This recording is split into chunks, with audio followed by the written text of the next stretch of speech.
What's up? Welcome back to Barton and Bud, the Barton and Bud Show. I'm Barton Simmons. That's Bud Elliott. Bud, I'm looking outside my window.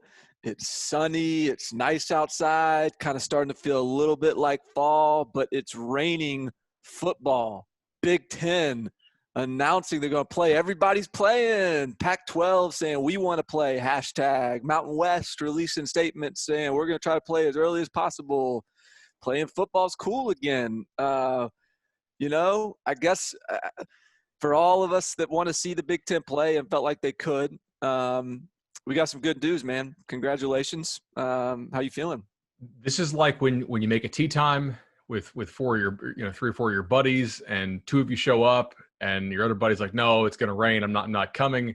And then he realizes like it's actually the weather's okay and it's not raining, and you get the, "Hey man, can you guys push back or meet me on the back 9 text?" And like this is kind of the Big Ten, and you're like, come on, man. Like you're a little bit annoyed with them, but you're still going to let them back in. So welcome back, Big Ten. College football is more fun with the holiest of thou conferences, the Big Ten. So we've already had a lot of people in our network cover this, and I'm trying to figure out an interesting angle for us to cover it if you want to. College Ball Daily had basically how it's going to work. Josh Pate also had a lot of angles on the Late Kick Extra podcast that he dropped an emergency edition of today, being Wednesday. So I think there's 2 angles we can take on this, though. First of all, I want to, like, the angle on the overall college football playoff is something I want to dive into with you. And then I'm not sure that playing is good for every Big Ten team. I mean, everybody wants to get that TV check. So from that standpoint, certainly it's good. But I think there's some teams who are distinct winners, and maybe some teams who are like, guys, I don't know, man. Should we really be playing? Like, that it's just not – and not for safety reasons, but for, like, playing a season is not good for our program's image because we might really suck. So where do you want to start, man? Just your initial thoughts, or you want to go playoff? Do you want to go potential winners and losers? Well, I think this has been sort of the my initial reaction to it is and I think everyone probably needs to understand as we approach this discussion, like what the challenges that are ahead for the Big Ten are, which is they're playing an 8-game schedule in 8 weeks, no bye weeks, no wiggle room, no flexibility. You get what you get, and within that, any positive tests results in 21 days of inaction from the player, and a 5% COVID positive rate within the team will trigger a 7-day pause in action. And so I think the challenge that needs to be sort of presented, the context that needs to be colored here, is the idea that it's going to be really hard to get 8 games in. It's going to be really hard to get a complete schedule in. If the idea here is get this thing rolling so that Ohio State, Michigan, Penn State, Wisconsin, whoever thinks they're playoff contenders has an opportunity to get in the playoffs. But I think within that discussion, you have to then approach this question with the reality that an 8-game schedule may be very hard to pull off. And so I would then present to you just flat out, like, no stipulations, how likely is it that the Big Ten can actually get a team in the playoffs? I think the Big Ten has enough power that they will get a team in the college football playoff if their champion has a 0 or a 1 in the loss column and has managed to play at least 6 games. Because all the games are going to be conference games. Obviously, they're not playing any of the non-conference stuff. You're going to play division games and probably front-load it. We haven't seen the schedule yet, but we have to imagine that they will play, like, they're going to try to get Ohio State, Penn State early, Michigan, Ohio State early, games like that early. I'm fairly confident the Big Ten can get a team into the playoff. I think that's why they went ahead and made the announcement today, so they can go ahead and be in that conversation starting now. Do we actually have a start date on when they're officially going to start now? I'm looking for Well, it was the weekend of 23rd, 24th. Okay, got it. And then their championship game, so to speak, would be December 19th, I think, or 16th. It's one of those teen dates, right around early signing period, by the way. That's going to be a wild no doubt coverage for us.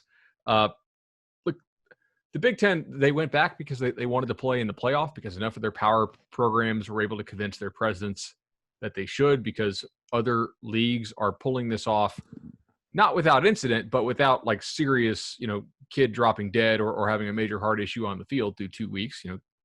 Obviously we hope and pray that continues to happen. But also the Big Ten is really concerned with the money grab here. They're playing an extra consolation, like intra-conference bowl game against the opposite division team, ostensibly just to get some more money and some more games in to try to fulfill as much of that TV contract as they possibly can. But man, I'm fairly confident that they will get a team into the playoff as long as they have a team that's worthy of going to the playoff relative to the other leagues. Are you not confident? I'm not confident. That's interesting to me that you are, because, all right, so to me, like, let's look at it this way. All right, so basically the Big Ten's got an 8-game schedule. The SEC, let's just compare it to the SEC. SEC has a 10-game conference schedule with 1 bye week built in. Is that right? That's yep. Right. So basically the SEC sort of has a 3-week head start on the Big Ten in that regard, in the sense of they've got a bye week to work with, and they would have to have 2 games canceled and the bye week pass in order to get down to that 8-game number that the Big Ten is sitting at. Okay. So I'm going to assume there's a couple games that get canceled in the SEC somewhere along the way. I'm going to say, if a team's going to be very fortunate to get 9 in, you might be looking at a conference champion. Like, let's just say Alabama, maybe they're 8-0. If Alabama is 8-0, and let's not even compare it to Alabama. Let's say Alabama and Clemson both go undefeated. Whatever the number on the left is, the number on the right is going to be a 0. So let's just say those two teams are undefeated and they're in. So then you're comparing a Big Ten, and let's say Big Ten is a 6-0 champion. All right. Do you think a 6-0 champion gets in over, let's say, an 8-1 SEC West runner-up? Can you give me a name on who that 6-0 champion is? I mean, Ohio State is the easiest sort of case to make. And Justin's playing? Yes. Then I'm taking Ohio State. I think they would get it in. You think Ohio State? You think Ohio State at 6-0 with Justin Fields would get in over, say, an 8-1, let's say LSU? I do. Okay. Now, for this reason, right? Like, the college football playoff is a business. It's a money-making venture. They are extremely happy that the Big Ten jumped back into this thing, because that means there are many more TV markets who are going to be paying attention to college football this year and to the college football playoff. The playoff is better when we have some diversity of region as far as people to watch, and having that entire, north of the Mason-Dixon line a little bit more invested. Yeah, I think they would cook the books and put Ohio State in at that rate. I don't think that they'd be more deserving, but I think they would do it. See, I'm not sure I'm with the, like, I don't know that I'm on board with the idea that, they are they'd be sitting in the room, they'd say, yeah, let's get the Big Ten in, or even subconsciously be like, it'd be nice to have the Big Ten in this thing. I'm more of but I do agree with you in the sense that the playoff committee has kind of every step of the way been very much about this subjective, we want the teams that we think are the best in. It's less about resume. It's more about, we're smart guys. Like, we know football. They keep it nebulous on purpose, man. Yeah. Like, they want to keep, they want to go out there and sit in a room and be like, look, I'm an AD, I'm a former coach, I'm whatever I am. I know better than, Bill Conley and Bud Elliott's, algorithms. Like, the best teams need to go in, and they're going to put them in. And so I think in that sense, like, if Justin Fields is out there rolling and Ohio State is looking like the national champion caliber team that we think they are, yeah, I do think that would be really tough to leave them out even at 6-0. That said, I think the schedule release is going to be fascinating, because what if the 2 games that are canceled for Ohio State, and look, maybe they all get played. Maybe I'm overestimating the idea that the sort of we got going to have a game or 2 baked in regardless. But what if they get 2 canceled somewhere along the way, and the games that are canceled are Penn State and I don't know, maybe not Michigan, but I don't know who Indiana. I was probably gonna have a pretty good year. Like, what if those are the two that they miss? They still get Michigan, and then they get a bunch of teams that are really not that good. And then you got whoever the Georgia or Auburn or LSU or Florida, who've got a couple of signature wins along the way. That's going to be a pretty heated debate. That's a really interesting hypothetical. Do you think the Big 12 is hurt by this announcement? You do, I think. I do. So tell me why you think it is. Because I previously I really didn't think the Big 12 having such a poor weekend was going to hurt them very much in the long run, because there were only 3 Power 5 conferences. I didn't think it was super likely if you had a 1-loss or 0-loss Big 12 champ that they would get left out in favor of like 2 SEC and 2 ACC type teams. Now I did pick that to happen, but not. I thought Texas would be like a 3-loss Big 12 champ. After last weekend, my thought was, okay, well, the chance that we actually have a 0 or 1-loss champ in the Big 12 is elevated now, because we've seen that Iowa State is not quite as good as we thought they were. We've seen Kansas State and Texas Tech might be a little bit more vulnerable than we thought they were. Kansas is probably about as bad as you and I thought they were when we put them in the basement of the league. But now there's another conference that you have to fight against. We're pretty sure the ACC is going to get a team in, right? Either Clemson, Notre Dame, or maybe a North Carolina, who could have a record because their schedule is pretty easy within the league this year to get in. We're damn sure the SEC champion is going. Like I'll fight that to the death. Like they're going to go. 3-loss SEC champ, I think this year could go if it happens. But now you got another conference contending against the Big 12 that for that spot, because you could see a situation where maybe the Big 10 gets in if Ohio State ends up playing Penn State, Michigan looks dominant. Clemson is in, Bama's in, and maybe if Bama Georgia split and they're both, with 1 loss at the end of the SEC title game, maybe they both get in, and the Big 12 with 2-loss champ is on the outside looking in. I do think this hurts more than it helps the Big 12. Well, I think from a logistical standpoint, though, like the Big 12 is the conference that is doing this. It has the best shot from like a logistical standpoint, because this is a 9-game conference schedule, kind of that optional +1, and 2 byes built in within it.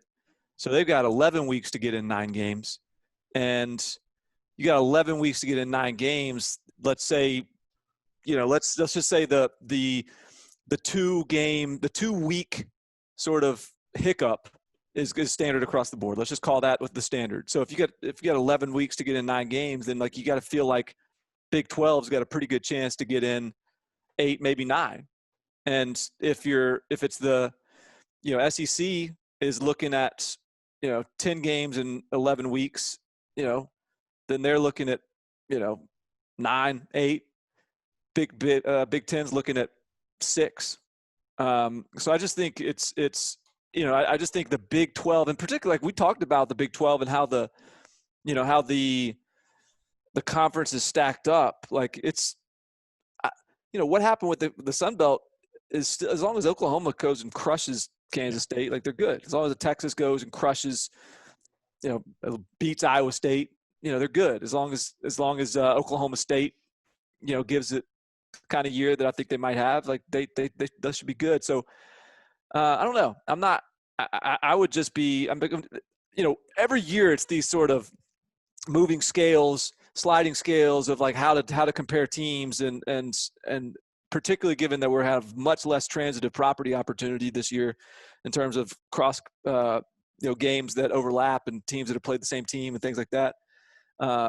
It's just going to be so hard to measure, who's better than who. And I think that if you're an Oklahoma team and you've sort of beaten everyone on your schedule, and you played more games, I don't know, it's going to be hard to keep you out. I agree with you there. I just think this reduces the Big 12's margin for error, right? Like previously, I thought a 2-loss Big 12 team would probably get in as the champion.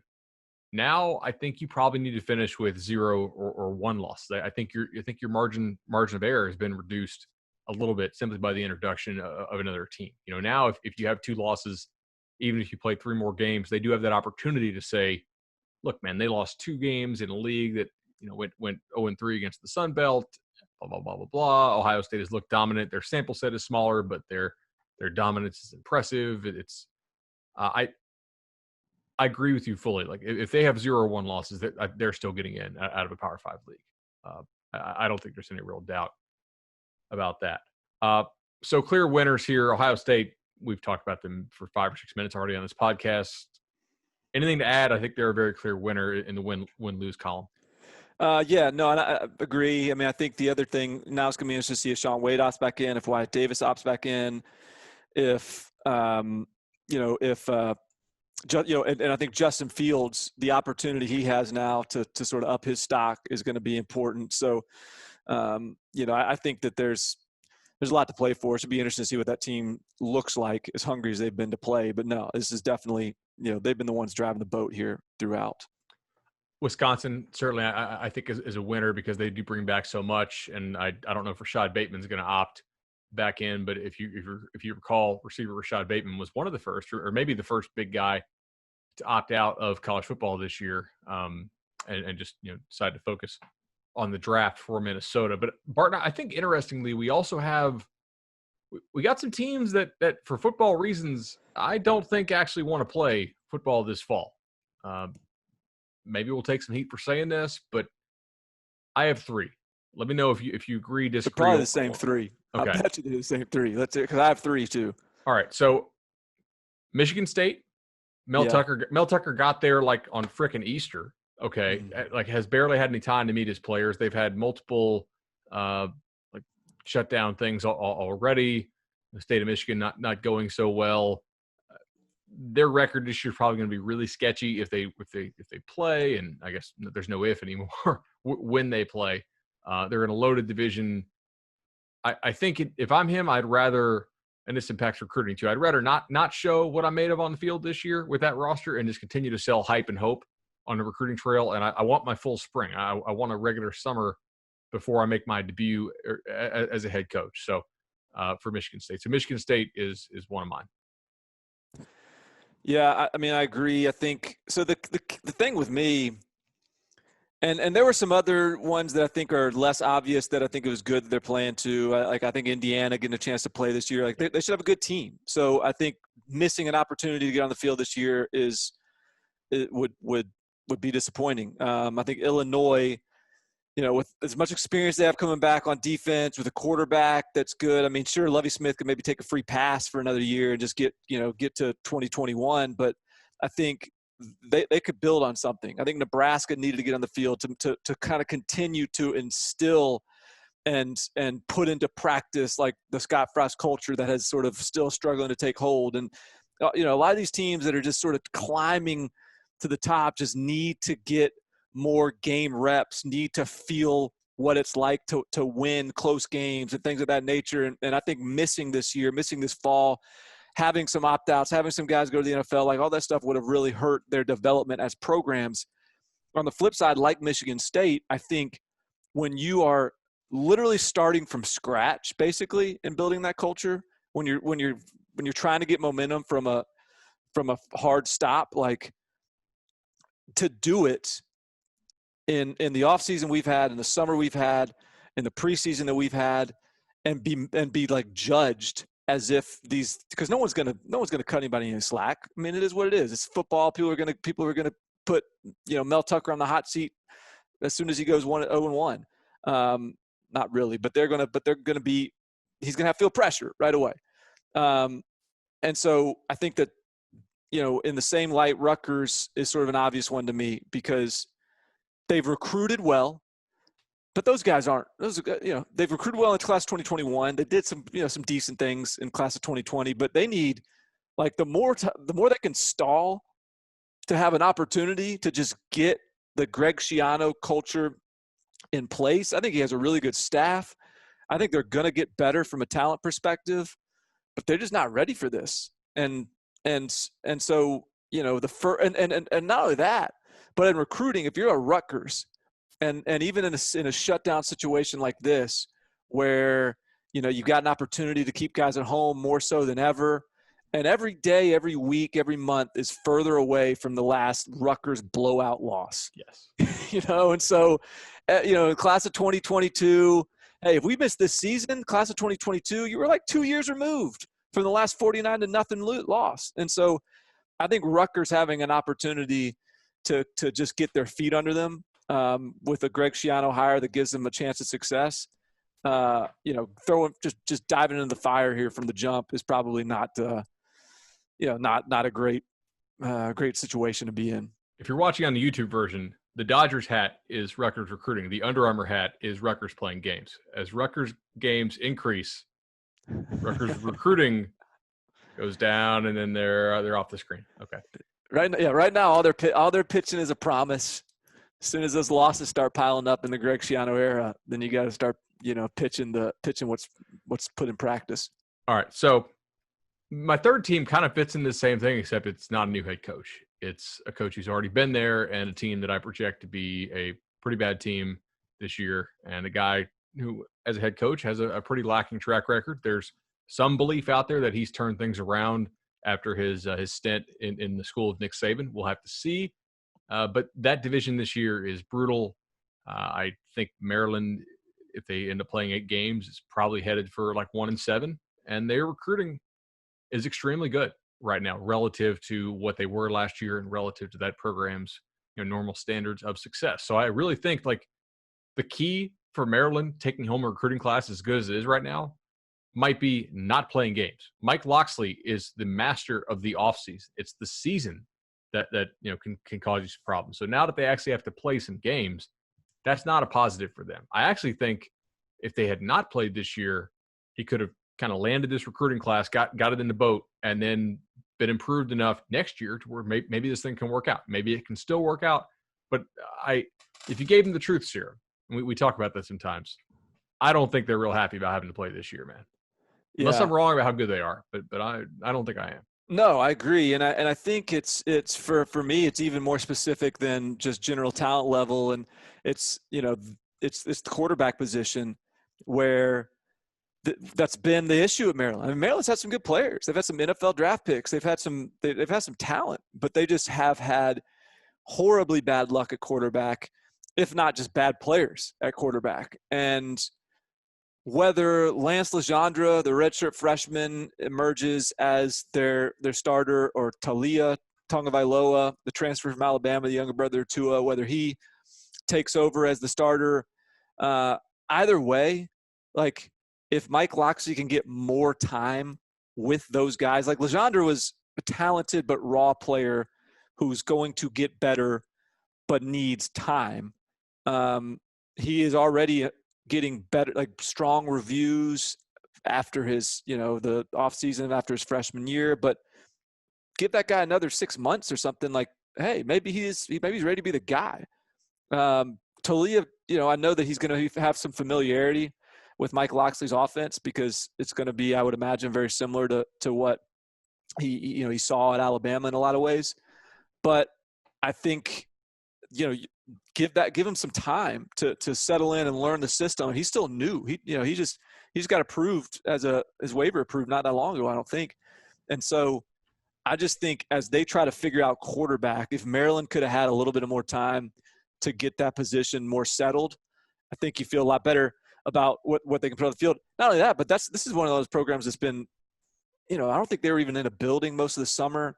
They've already had some practice disruption here over the last month or so. So they've had plenty of COVID, I'd say more COVID obstacles than sort of your typical Big Ten team to this point. So before we go to ad break here, I want to ask you 2 things. First, I saw on Twitter, man, Nashville is going to have IndyCar racing through the streets. Have you seen this? They're having streets. They're having an Indy race like downtown. They're going to shut it down and have an Indy race. Like that is. I hadn't even seen that. They're going over the bridge. Oh wow, that's legit. Are you guys going to go? It's like an outdoor event. I mean, COVID free potentially, or yeah, COVID I don't resistant. know. Let's see. I think that sounds like something Scout might get on board with. She's kind of got a little rough and tumble to her. She's seeing cars go fast. Sounds like it could be compelling. I had not heard of that. I got to dig up that. That sounds awesome. That's gonna be pretty cool. And then my second question, I know you were a safety in college. Austin Peay was lining its split field safeties, basically same depth, 6 or 7 yards off the ball against Pitt. And one of my coaching friends was talking about how he thinks this is like super stupid, and like you can still stop the run from 12 yards of depth, and there's no reason to be that close to the line of scrimmage. Did that bother you if your coach told you to line up 6 or 7 yards off the line of scrimmage as a safety? Like Depending on what he was asking me to do. If I needed to go back quick, and if I had a fast guy running at me, then that was a little bit worrisome. I'd get that back pedal going quick. But you know what happened on the play? What? It's a 76-yard play action post for a touchdown. Yeah. Who scored it? Do you know? Pitt. Do you remember? Do you remember a player? It's not Shockey Louis because I know his shoulder pads aren't that bad or aren't that big. I'm trying to see on Twitter, but no, I didn't. I hadn't seen that. That's a bind. That's a bind to put those guys in. I was never. If you're gonna line me up at 6 or 7 yards, and I did that a few times, I'm coming downhill. Like I was not athletic enough to line up at 6 or 7 yards and then go backwards and cover a deep half or deep third. I'm not Ed Reed or Troy Polamalu. I'm guessing Austin P also does not have Ed Reed. I don't think they have those guys either. Oh man! All right. So after the ad break, we're going to go into what do we want to learn from this weekend. I think we have a deep dive on the Miami-Louisville game, and we also have a listener mailbag question from the Apple Podcast review section. As always, 5 stars on Apple Podcasts and drop your question there in the review section. It increases your chance that we get it answered here in a regular show, or maybe we'll save it for a special mailbag edition. So we'll see you in a second. All right, dude, let's go ahead and get into what we want to learn about this weekend. I kind of want to start out with this deep dive on the top game of the weekend by far. I mean, this weekend slate is not great. Last weekend's slate was not great, but it's still football. I'm still into it. I'm still going to probably be on the couch for 10 to 12 hours on Saturday and watching everything I can and live betting, et cetera, et cetera. But if there's appointment viewing, it's after the U.S. Open's over. Turn on 7:30 at night, Miami-Louisville. Are you excited for this? Like I am, because I think we're going to learn something about the hierarchy in the ACC here. Absolutely. I am, you're going to, over time, Bud, you're going to get exhausted with my Scott Satterfield affection and appreciation.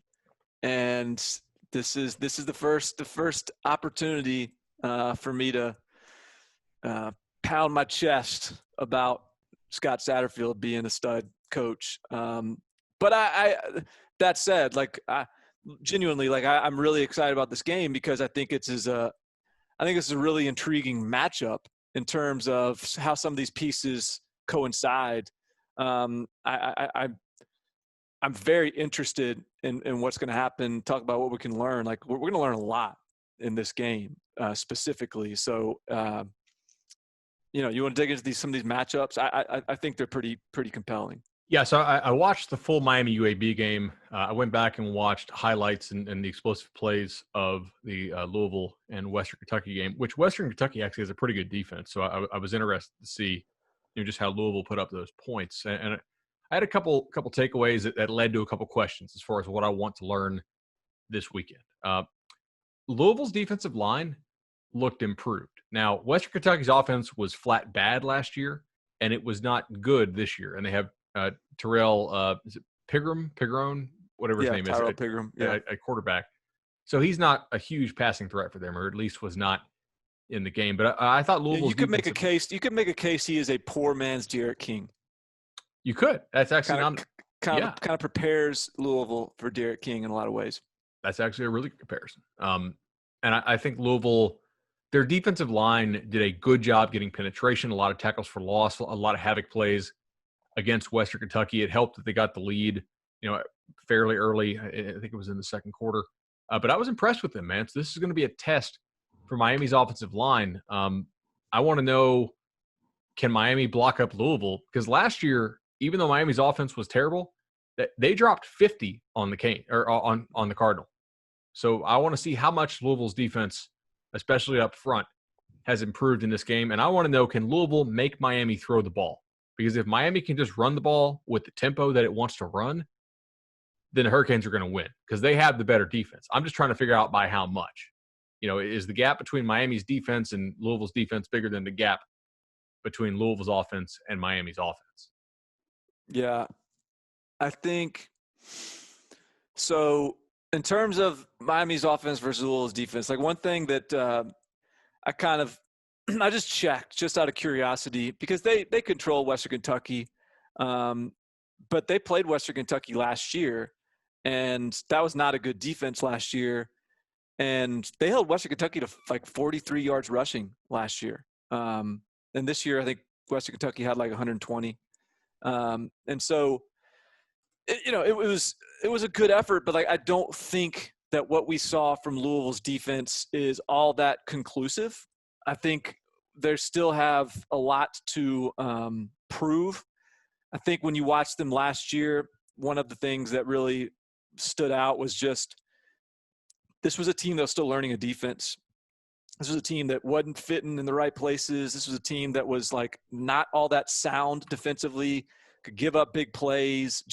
They needed another year in the system. And so I don't think their defense is loaded with studs, but I do think that, the key here, the goal for Louisville is just to be improved, to be more fundamentally sound. And I don't know whether this offseason has provided them the opportunity to sort of build on that the way they'd like to. But I mean, I think that's going to be the key against Miami, because when you talk about what Miami does well, I mean, the teams that beat up on them last year were the teams that could run the football really well, if I'm not mistaken. Like I gotta go back and look, but like they just couldn't stop the run more than anything else.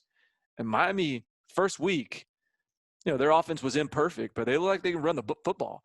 And so I think that matchup is going to be interesting. I also think, and there's a couple other matches I want to discuss, but I also want to bring up this too and see what your thoughts on it. Like the Mikael Cunningham, Derek King, just quarterback to quarterback battle. Like I think people came into the year thinking Derek King is one of the best quarterbacks in the country, and he may very well be. But when this game kicks off, like I'm not sure that that Derek King is clearly the better quarterback than Mikael Cunningham. And that's a really good quarterback as well. So I'm curious your thoughts on just that matchup at quarterback. Honestly,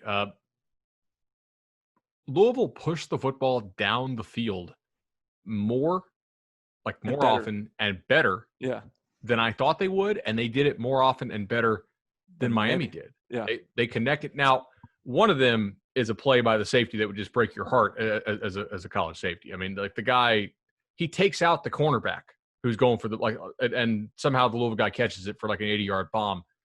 But I thought the intent of Louisville's offense was notable. They were going hard play action and chucking it deep consistently. And that was something that I think you have to be able to challenge Miami vertically. Otherwise they're going to eat you alive, and you have to be able to do it competently. Now I will say Louisville, their offensive line did allow a little bit more penetration than I felt comfortable with, even though I know that Western Kentucky's defense is pretty good by their standards. And Miami's defensive line is pretty damn nice. That's not a part of Miami's defense that I'm really worried about.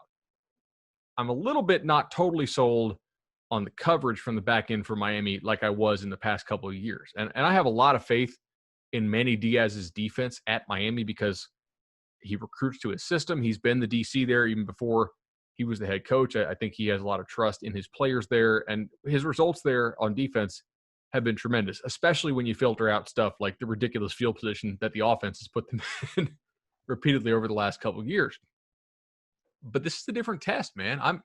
I'm very interested to learn, like, how does Louisville block up Miami, and how does Miami cover in the back end? I unless either team is able to just go absolutely crazy running the ball, the team who is probably more efficient through the air is I think likely the one that will come away with the victory. Yeah, and so I think when you do compare Malik Cunningham and Derek King, like I would contend that they're pretty close. The reason why Malik Cunningham or Mikael, I don't know if I'm saying Mikael Cunningham used to be Malik. He changed his name. Is that what it was? I forget. Yeah, he changed his name. The reason why Mikael Cunningham might even be the guy that you're going to bet on in terms of his passing ability in this matchup is something that I'm kind of surprised that Miami isn't like when that first game, like the running backs look great. I didn't see any wide receivers making any plays. And what Louisville does have is a pretty good wide receiver group, like across the board. And in particular, they have Tutu Atwell, who is awesome. And so there are guys that are going to go make Mikael Cunningham right by the way they go just make plays on the football that I'm not sure I've seen out of Miami yet. They've got talent, but I'm not sure it's flashed yet. I mean, maybe you could argue Brevin Jordan at tight end can be that guy in a way, but I think the wide receiver position is an area where there's an advantage for Louisville. But here's where, and I haven't figured out what I'm going to do on this game in terms of the pick, the play, the bet. But you mentioned that Miami defensive line, the Louisville offensive line, and Louisville all game was basically moving the pocket, sprint out, boots, getting Mikael Cunningham outside the pocket, and basically getting the defense moving on play action and those sort of things, and him taking his shots and trying to hit seams with the pass game that way. That's because the offensive line just wasn't that good. And if they're not going to be that good, and they're going up against Miami's like Quincy Roche and Jalen Phillips, and Nessa Silvera looked awesome week one. He can run. Yeah. Yeah. So if that Louisville offensive line doesn't have it, that could be a problem, given how good that Miami defensive line is capable of playing. So, that's the other sort of big point that I'm keeping an eye on. There's no doubt about it. And I think Louisville's passing game is ahead of Miami's right now. Miami probably has to use the tight ends in blocking more than it wants to, because its tight ends are its best pass catchers. As far as the betting angle, Louisville wants to push tempo, kind of. Miami really wants to push tempo. I think but neither team throws the ball super well yet, so I think the spread is largely accounting for the pace. If this gets to 3, or especially 3.5, I'm going to have to pull the trigger and take some Hurricanes. But right now, what's the line right now? The line is 2.5. By the way, Louisville's favored or Miami's favored? Louisville's favored. Yeah. There's some crazy line movements going on right now. I don't know if you saw FAU announced they had 11 guys out with COVID. And so Georgia Southern, as we've been on this call, went from a 4.5-point dog to a 1.5-point favorite. And it looks like 2 groups just hit the UNC line, because it was flashing on my other computer screen over here. And it went from like 27.5 to 30, 31, and now back to 28. So wow, the UNC line got all the way up to 30, 31? 31 at one spot. Yeah, that was interesting. Wow. Yeah, so keep your eye on the COVID stuff for sure. Also, UAB's QB is out. Saw that. Yeah, they've been playing another guy a little bit, haven't they? Yeah, they've been rotating. So yeah, I have no idea like who is out for FAU. So, but they did not practice Tuesday morning after. Georgia Southern just got off COVID. They had 33 COVID guys alerts. out. I bet Campbell like that the morning of. I was like, oh, wait a second. I don't know, man. You may want to.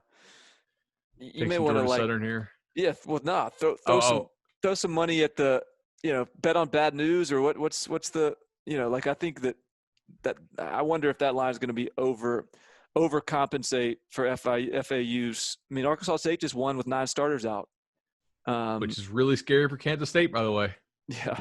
That's not great.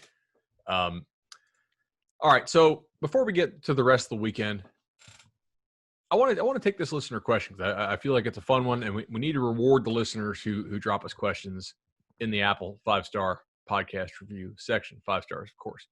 So this comes from Mailman2417, and he writes, I'm paraphrasing a bit here, but on your previous podcast, which was RIP PAPN, back in the winter, you mentioned that Florida's 2018 and 2019 recruiting rankings were a bit inflated due to the number of signees who either didn't qualify academically or who transferred without ever playing pretty quickly. For example, Chris Steele, talking about how it relates to Georgia-Florida rivalry for 2021 and why this may give UGA the edge in the depth department when these teams play. Do you still agree with this sentiment for 2020 with experience returning for Florida at important spots and UGA with a lot of turnover on offense? I guess I'll go first, and then I want to hear your response. And my answer is yes. This is probably the only thing that is keeping me back from picking Florida, because I know it is prudent to bet on talent, and I know Georgia has pretty soundly out-recruited Florida for those last 2 classes, especially because Florida had guys who were inflating their rankings, like Hammond and Black and Steele and a bunch of dudes who either never stepped foot on campus or got on campus and then quickly, very quickly, got off campus. If Florida's recruiting was just a little bit better, I'm probably pulling the trigger on Florida for the division. And that is one of my things with SEC Preview Week coming up next week for us at 24/7 Sports. Man, every day I'm like, all right, do you like Georgia's defense enough to keep picking them over Florida? Because Florida's going to be better on offense, I'm pretty sure. And Dan Mullen's a really good coach. And then I look back and I say, okay, but like routinely Kirby Smart holds Dan Mullen's offenses to like 7 points. So I'm going to bet on the talent. But like that gap keeps narrowing in my mind, man. And the only thing holding me back is I just think Georgia's raw talent is better. Well, if I were to tell you all right, when did Jamie Newman transfer to Georgia? Was it like January, August, or September, February or something? Yeah, I think it was one of the earlier ones. All right, so let's just say if I were to tell you in March, right as like spring practices are getting shut down, so there's no spring practice to evaluate, and I'm going to say, hey, bud, the starting quarterback for Georgia in next September is going to be Dwan Mathis. You would say, good thing, bad thing, don't care. I would say bad thing. Now, I will give credit to Rusty, who I was talking to him on a call in July. And he's like, hey, man, I've actually heard that Mathis is way ahead of where they thought he was going to be.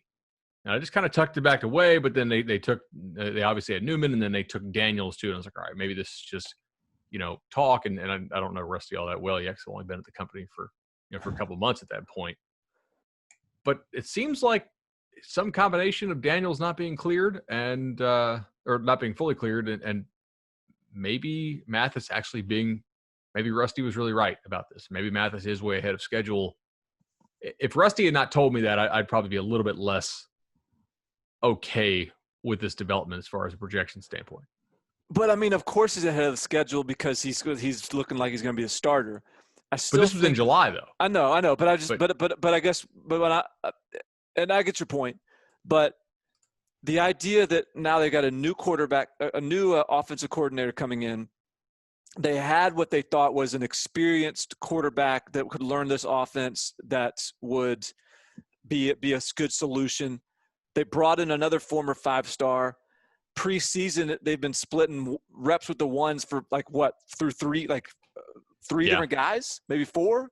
Like, all of a sudden I'm sitting here and I'm like, well, what does Georgia even think they are? Like, who, like, are they the Jamie Newman offense? Are they the JT Daniels offense? Oh, wait a minute. No, the Dwan Mathis offense. And all this while they're even just sort of figuring out what the offense even looks like under Todd Monken. Like, the idea that Georgia will become something different offensively is starting to diminish to me. Like, it seems to me that this is just, all right, like, Georgia's defense is going to be unbelievable. Their offense is going to be the same thing it's been. And so, where does that leave us? And I think where that leaves us is, Florida's, because like, if you consider Georgia in the lens of unbelievable defense and an offense that could take an LSU type of step forward, because a lot of those LSU traits were like characteristics were there. I mean, talent on the roster, untapped because of the offensive system, coach that's been holding the offense by the reins a little bit too tight, new quarterback coming in that was average, but the talent to perhaps be a lot better than that, and a new offensive coordinator coming in with some NFL chops. Like, oh, look, like, it checks all the boxes. Maybe this explosion is ready to happen. I don't think the explosion is going to happen anymore. And that's not even a commentary on Dwan Mathis. It's more of a commentary on the uncertainty of that offense over the course of the last several months, and what, like, there has to be just some sort of lack of identity if there's been this shuffling of who the quarterback would be. And so I think all of a sudden, yes, that's the idea that Florida, because there is more stability, more continuity on both sides of the ball, really, with the exception of the wide receiver room has turned over significantly, but they still have some really good players there who have a lot of experience.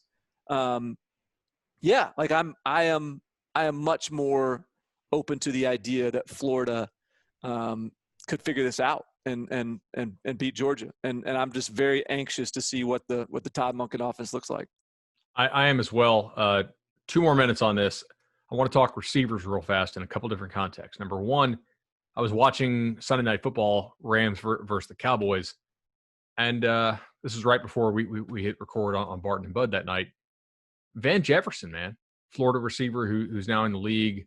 It got me thinking with how many times they got him open, and Goff didn't always hit him, but he had a nice night, and they were targeting him in his first game as a rookie in the NFL. Florida lost Van Jefferson, Freddie Swaim, Tyree Cleveland, Josh Hammond. They have a boatload to replace at the receiver position. Now, they have Kyle Pitts, they have Trevon Grimes, and we'll see what they can get out of Justin Shorter. If they can get him to catch and be consistent, he could be a beast for them. It's not a given, though. So, like, Florida's run game has got to be better, and that was last year. If you just looked at their yards per carry, it didn't really tell the full story. They had one of the worst success rates relative to their explosiveness in the country. It was like which a boom meant, or like, bust run game. Yeah, they popped like a couple 90-yarders that really saved their butts on the average per carry, which if you can keep those 90-yarders and become more effective because your offensive line is better, that would be absolutely great for them.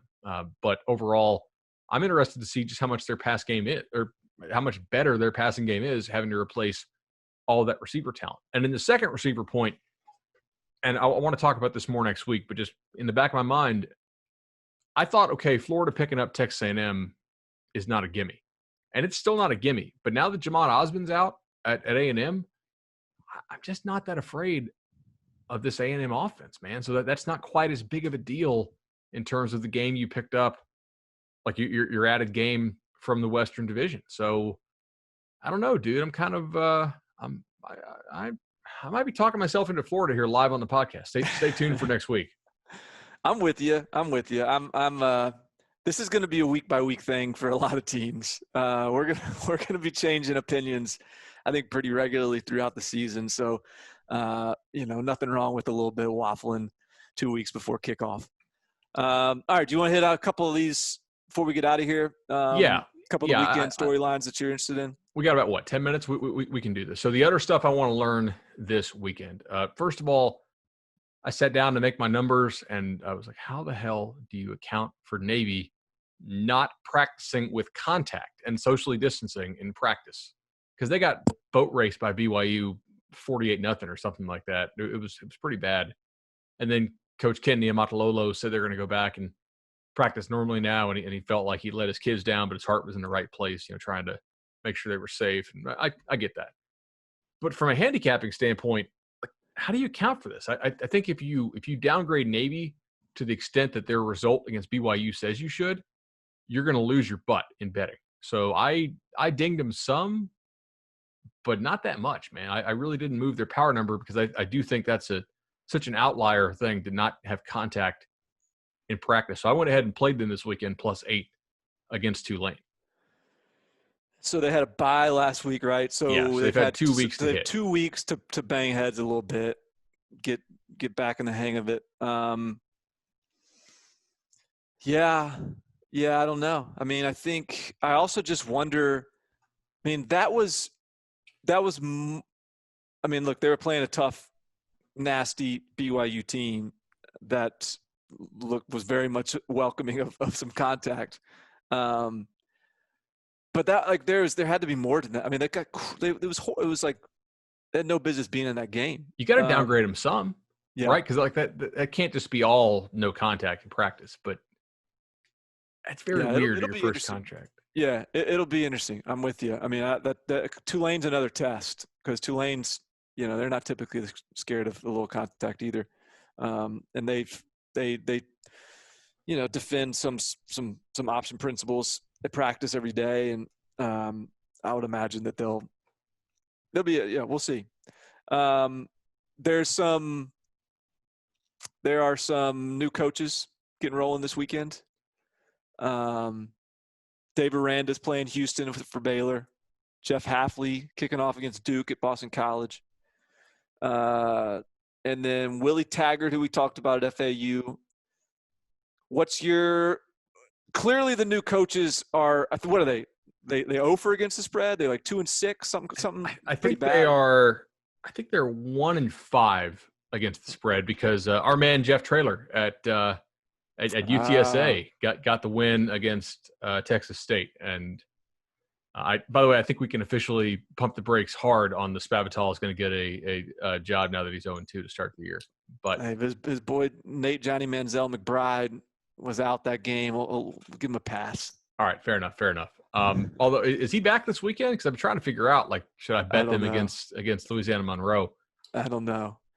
I just think, man, we've talked about this a lot off season, and I don't know that a lot of other podcasts have, but this has been something that we've been pretty dialed in on, just how hard it is to instill your culture and install your schemes without a spring practice and without summer practice and trying to do all this stuff over Zoom and get that player buy-in over the summer. And it's just, I think it's a huge penalty. And so I'm really interested to see how some of these coaches handle it in their first FBS game. I mean, USF played last weekend, but they played the Citadel and they just ran for like 1 billion yards because Citadel just can't hang athlete to athlete. Now they got to go to Notre Dame. Like, how does Baylor look like under Dave Aranda? I feel like we actually like Baylor's personnel a decent bit on this show, but this is Aranda's first time as a head coach, and it's a very awkward, like anywhere, and it's a very awkward time to be a first-time head coach. Same for Jeff Hafley at Boston College. They got, I think, 4 or 5 spring practices. So that's 3 without pads and then 2, probably 1 in shells at a Duke team that I took Duke. When I saw that line come out, I was like, 5? I'm going to lay 5. I don't think that BC is going to be able to have their stuff together on offense and defense. And I'm reasonably confident that Duke is like a slightly below average team, and I'm fine backing a slightly below average team with some certainty in this COVID era. Like, I watched Norvell last weekend, man.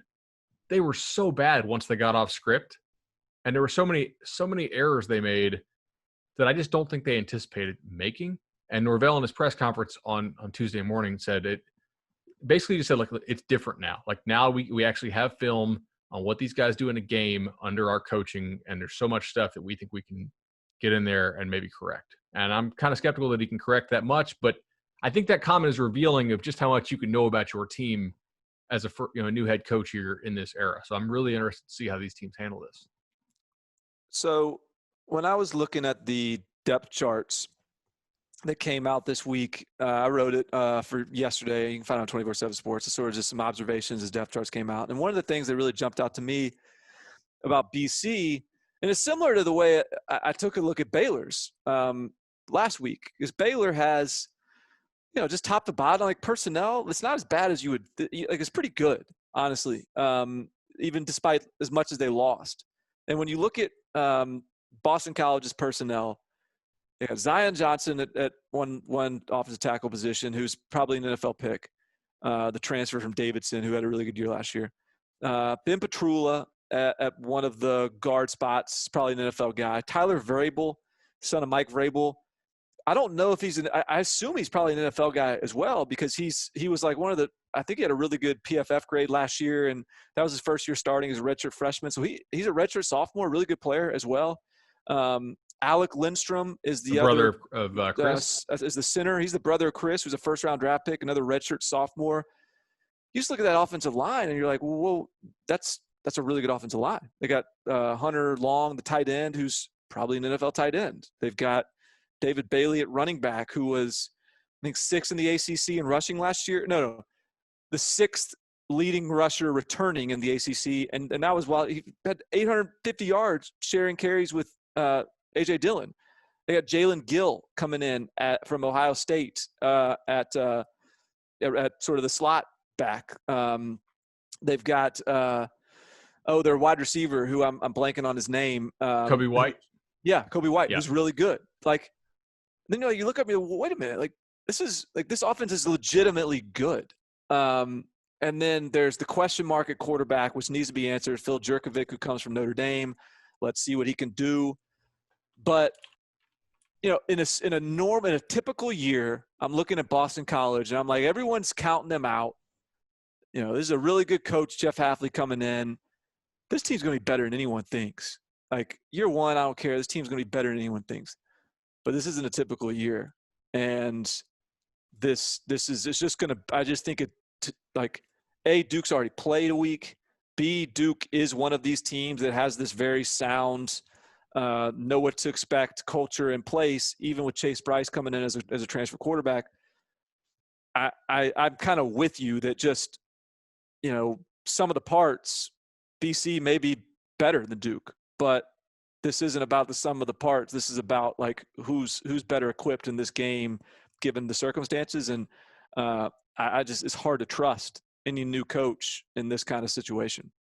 Very interested to see how Boston College throws the ball on early downs. Like last year, their passing game was just an all or nothing play action game, right? They either hit bombs or they threw in completions. I mean, their completion percentage as a team was 52.8.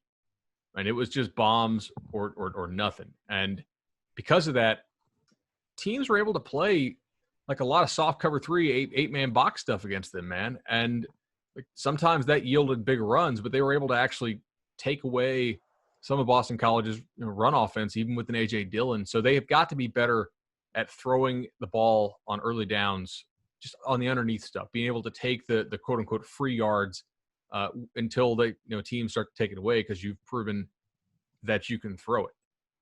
Now, I noticed you didn't talk about the other side of the ball, and I am definitely more confident in Boston College's offense than defense. But, man. I didn't. You're right. All right, last year, Boston College, 110th in Bill Connolly's SP Plus defense. They gave up a 48 spot to Kansas. Syracuse put a 58 spot on them. Cincinnati dropped, 38 on them. That NC State team threw 45 on their ass. Like, oh, man. I mean, Wake Forest.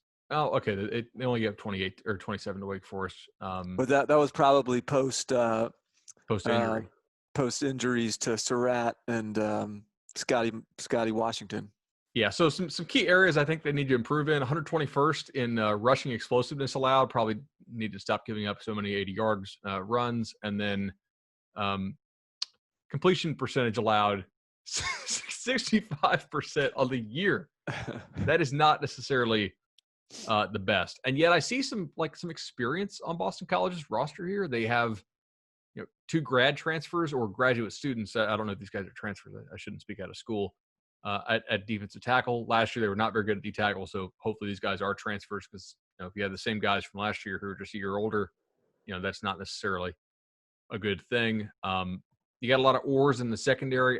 I have confidence in Jeff Hafley as a defensive coach. I have a ton of confidence in him as an evaluator and as a recruiter, especially over the long term. But, man, I don't know if he can make chicken salad with this defense in game 1. And also, who is the offensive coordinator for them now? He's an NFL guy. I'm blanking on his name. I wanted to say it was Curt Cignetti, but isn't he the head coach at an FCS somewhere? Cignetti, I feel like I've heard the name recently. It's Frank Cignetti. But that's he's an NFL guy, which makes me feel, I don't know, maybe they're just smart enough to keep it simple. But sometimes these NFL guys are a little bit too got a little too much installed for college kids. Yeah, especially in game 1. And look, Jurkovec, we'll see. I'm not completely sold on him, much like you are. So interested to see there. We already talked about FAU with their COVID situation. By the way, we regretted, or we neglected to note on the last podcast about Notre Dame's explosiveness that they did not have Braden Lindsey or Austin in the game. Kevin Austin, South Florida kid, for them. Lindsey's going to be back this week, so I'm willing to pump the brakes a little bit on the Boston or on the Notre Dame explosiveness take, but I'm not willing to say that that's not important because they really do need to improve that if they're going to hang with those elite teams. We'll see if they can drop some bombs on USF. That's what I'm watching this weekend. Should be good. One more warm up, and then we get conference slate, Big 12, SEC, guns a-blazing after this weekend. So should be fun.